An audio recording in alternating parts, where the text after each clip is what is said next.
Ready for a ghost story? Hackensack in Bergen County has a sensation in the shape of a genuine ghost, which haunts the county jail and creates the utmost consternation and alarm among the prisoners and other inmates. The spirit has been recognized as that of John W. Avery, the young man who was hanged in the jail on June 28, 1872 for murder. From an account I found in another paper, a day after his execution, was 22 years old at the time of his death and described as so fragile and boyish that he looked even younger. The mysterious phenomena which accompany the appearance of the spirit were at first attributed to some plan of escape concocted by the prisoners, but recent developments prove that such is not the case. A prisoner named Wallace, who was confined in the jail in October last and who was familiar with Avery, solemnly affirms that his spirit appeared one night and was distinctly seen to walk around one of the tiers and pull the bedclothing off a German prisoner who was confined in the cell formerly occupied by Avery. The German, who was still a prisoner, confirms the story, and many persons who visited Avery now remember that he made a solemn promise before his death to revisit the jail after his execution. Why? If this claim is true, why would you want to revisit the jail? Go home, dude. The story of his latest appearance seemed to be well authenticated, several of the prisoners thoroughly agreeing in their statement of all the alleged facts. The phenomena occurred about midnight on Sunday, and there is no doubt that the utmost consternation and alarm prevailed among the prisoners.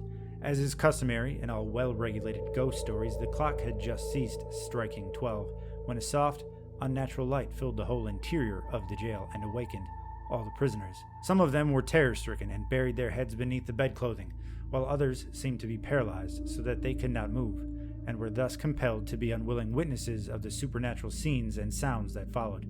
They solemnly aver that they heard one of the windows raised, and felt the cold air rush in, when the shadowy form of a man, all plainly visible except the legs, seemed to glide between the bars and up the stairs to the top tier of the cells. The figure stopped in front of the cell which had been occupied by Avery, and opening the door, entered. The opening and closing of the door were distinctly heard. After the lapse of a few minutes, the figure reappeared, and its footfalls on the steps as it descended again were distinctly heard. The figure passed round all the tiers of cells, and then floated down on the washroom and was heard to turn on the water. What is it with ghosts and turning on faucets and lights? Finally, the ghost returned to the window and disappeared as it had entered, and the bluish light gradually faded away. This is substantially the story as told by several of the prisoners, who claimed to have been eyewitnesses and expressed their firm belief that they saw Avery's ghost. Avery is fired from his job at Mr. Elijah Clark's farm in Cresskill, New Jersey. Jacob Erb, that's Erb with an E, not an H, was found in a stable with a ghastly wound on the side of the head. He and Avery had worked together on a farm before Avery was fired for failing to perform his duties satisfactorily. They didn't get along, and according to Avery's last words, he believed Erb had contributed to the firing. The night of the 6th or thereabouts, he goes back to the farm and confronts Erb. The confrontation takes place.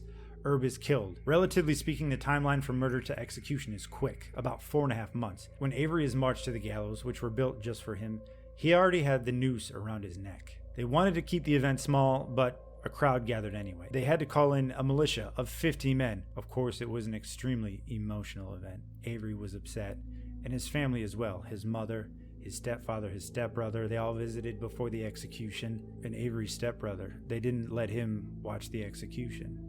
They locked him in the sheriff's office area with a guard, and he was going nuts. He was pulling at his hair, banging on the door to go see his brother, but they didn't let him.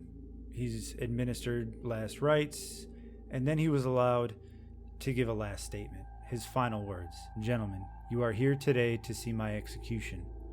I am placed upon the scaffold to undergo the ignominious death of a murderer. I acknowledge my guilt, but I never intended to kill him. I had hard feelings against him, but I didn't intend to do him harm. I have hope and trust that my sins are forgiven, and that I will receive mercy from that judge who must judge us all. I never intended to kill that man any more than I do this instant." And the noose that Avery already had around his neck was attached to the contraption that he was on that wasn't the usual gallows. The rope actually went up and out of sight. This one was a pulley system with a counterweight, and the executioner would cut the rope and set the contraption in motion. The sheriff then shook hands with him, bade him goodbye, pulled the black cap over his face, pronounced the word "ready," and on the instant the heavy fall of the weight was heard on the floor below, and the body of John W. Avery glided into the air. It was evident at once that the neck was unbroken, and that slow strangulation was to do the deadly work. The slip knot had not been tightened to the neck through an oversight of the nervous sheriff, and the noose consequently encircled the jaws and extended well up the left side of the head. The attached rope was so bulky that the rope moved slowly over the pulleys, and the weight, heavy as it was not enough to give the body the sudden vibratory jerk that breaks the neck.